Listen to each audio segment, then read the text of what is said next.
Doesn't it feel like Cam Sutton has come in here, though, and become the leader right now?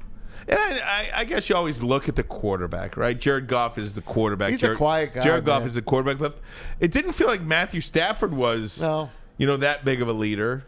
He had that quiet confidence about him, and I don't know. I wasn't in that room, right? So I don't know how Matt Stafford was behind closed doors or anything like that. And conversely, I don't know how Jared Goff is.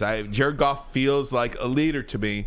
But vocally, anyway, it feels like Cam Sutton has come in here and grabbed this thing by the horns. I love it, and we had him on last week, and he couldn't be a nicer guy. And for him to come here, what did he pick last week? They said pick your favorite, pick the game you're most looking forward to.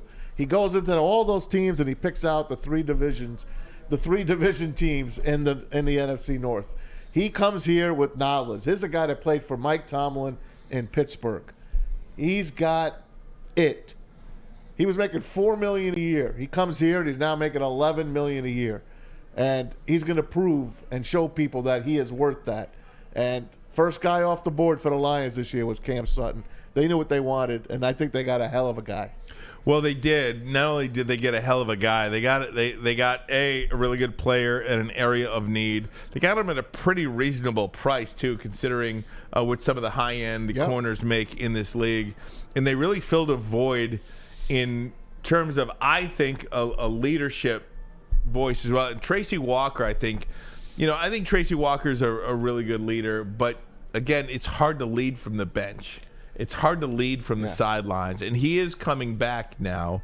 But I don't think it hurts to have pros in that room. I don't think it hurts to have a pro on the field. I don't think it hurts to have a pro in the locker room. And when you have a young team, I think Cam Sutton, I think there's only 4 or 5 guys on the entire roster right now that are older than Cam Sutton. So it's great to have a bunch of young players on your team. And I think the thought was last year was that Michael Brockers could be a little bit of a voice in the locker room. He was 30 years old. But you can't be a leader from the booth. No. You can't be a coach's decision from the booth. He was my leadoff every Lions post. Really nice. Every Lions pregame. Lions and actives coming at 11:30. Michael Brockers. First one off the board. Michael Brockers. And you remember how he started. He came in. They talked to him at the airport. Hey, how you feel about being a Lion? Hey, you got Matthew Stafford. Oh, yeah, it's going to be great to work with Matthew Stafford. What did you think of Jared Goff? Oh, yeah, it's good to work with Matthew Stafford. And then the next day they trade him. Oh, well, I didn't mean that. I didn't mean what I said. Anyway, his career here was short. He came here. This kid is coming here. He's the goods. Then you sign C.J. Gardner-Johnson. And I think Lion fans are going to love this guy. I love him. I heard him last week with Kay Adams on the FanDuel TV. I don't know what it is about this guy. He was the guy I wanted the Lions to go after, and they did. I'll tell you, I think the Saints made a mistake when they let him go. The Saints let him go to the Eagles. And then the Eagles didn't re-sign him, and he went into depth on why they didn't re-sign him, and he kind of threw some of the guys, some of the front office guys. What did he say? He basically said, well, when the front office is all kind of working against each other and stuff like that, it just wasn't a place for me. I'm here now, and I'm working with a team that's going to want me. And guess what? If they don't want me, then I'm going to be ready to go to another team. So he was very outspoken about why he was not a Philadelphia Eagle, and he comes here, I think, with a big chip on his shoulder. And I'll tell you, he's one of those guys that he leaves his mark. I'll tell you that. He's going to leave his mark on a lot of offensive guys that are going to try to catch a pass.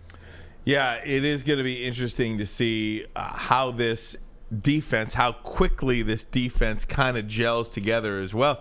Because, they've got Tracy Walker coming back from health. They've got C.J. Gardner-Johnson. They've got Emmanuel Mosley if he's healthy. They've got Cam Sutton if he's healthy. They've got an entire, basically a brand new secondary. Don't forget Kirby. Kirby Joseph, sure, but how those guys all work together, essentially 4 new players coming in day one, game one, against Patrick Mahomes and the Kansas City Chiefs. That's one hell of a barometer. That's one hell of a measuring stick to see how quickly and effectively you can really read each other, know who's got who's back. It's one thing to know the plays, but it's one thing to have a feel for who's out there, have a feel for the guy next to you, how he likes to play. It's going to take a while. It will. I think it will take a while, but you just hope it doesn't take 1 in 6 a while. No. You hope the season doesn't start in November. You hope it starts at least in mid-September this year. Do the schedule. Kansas City, the first game that you're coming out with on a Thursday night. And these guys, like you said, they don't know each other. They're going to play 3 preseason games. 2? They're 3. They're going to play 3, including the Giants, Mm-hmm. where they're going to have joint practices with. And, that's all they got, right? Mm-hmm. So they got to learn on the fly, these guys. So you got the Chiefs, not an easy game. Then you come back with Seattle, who put up 45 points against you last year. It was 48. Yeah, 48 points against you last year. They could conceivably start the season 0-2. They could. I don't think they will. They could. But they could start the season 0-2. I did say Seattle's my guaranteed win. Yeah. I'm sticking with it. I think they're gunning for that Seahawk team. They owe Seattle a little ass whooping on that one. Then you come back for Atlanta, who's kind of coming up in the ranks, but they're still not there yet. But they got themselves a hell of a running back.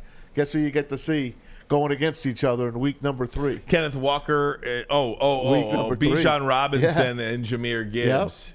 Yep. 1-on-1, man. That's pretty cool. Absolutely. Absolutely. Bijan Robinson is a guy that I wanted to be. I mean, if anybody listened to the show for any period of time, you would know how I felt about Bijan Robinson. At 6. And at 6. Yeah. That's correct. At 6. But, hey, they got a different running back. Their evaluation, I got the position right. I got the player evaluation wrong. And I guess that's why I'm sitting here and not in Allen Park somewhere. But, again, my thought process was right about the running back position. I just got the player wrong. Yeah. And that's just how it goes sometimes. But I'll take the player they got because Jahmyr Gibbs seems like the real deal. And these guys, a lot of these guys are going to be thrown into the fire. A lot of these guys are going to be thrown into the fire right away. We talked so many times, Maz, too, about how many starters this team needs. And the answer was not many. Right. There weren't many starting positions available. But you bring these players in, you now have competition, and they may have just added 3 starters, maybe even 4, but definitely 3. I think Gibbs is a starter. Yeah. I mean, you can, however you want Campbell. to characterize that. Jack Campbell and Sam Laporta. Yeah, I think no there's doubt. 3 starters right 3 there starters. on a team that really could play a game, the day before the draft, and you'd feel just fine about how they would how play. they stack up. Yes. How they stack up. I'm excited. I would have trotted out the same old team we had last year and been happy. Now I'm even happier as I see a Lamborghini pull up into the parking area. Oh my gosh! And just God. scrape the bottom on the curb over here. Oh God! What? Come on, people! Come on, man! Come on, people! Get back up off the curb a How little about bit. that car, huh? Yeah. So pretty darn good. It cannot wait for the Lions to get going here. Obviously, so much more Lions talk as we get closer to the season, and we'll find something every day to talk about the Detroit Lions. I don't think you can talk about the Lions enough.